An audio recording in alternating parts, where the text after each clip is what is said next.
शंकर भगवान की।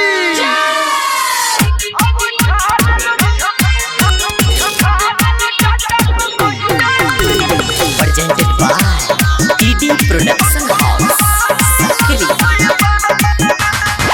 Music by DJ Vikas Sitamarhi.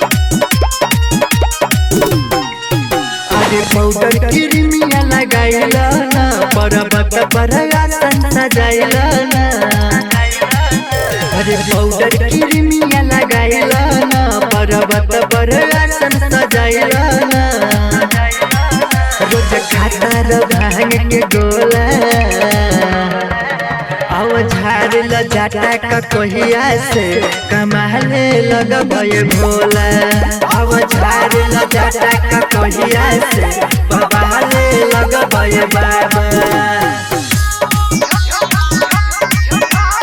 DJ विकास मुटिया कला Sitamarhi.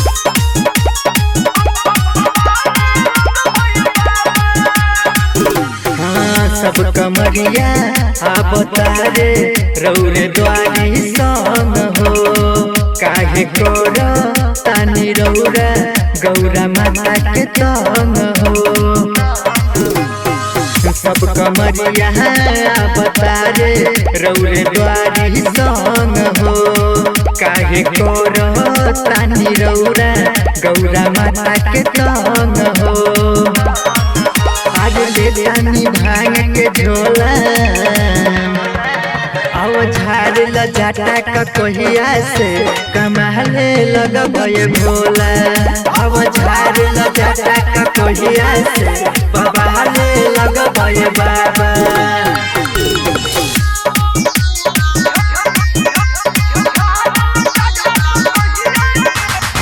Music by DJ Vikas Sitamarhi. Writer दिला खुशया बतारे बाबा राउर शरण में। धीरज निराला मगन बारे बाबा राउर भजन में। राइटर दिला खुशया बतारे बाबा राउर शरण में। धीरज निराला मगन बारे बाबा राउर भजन में।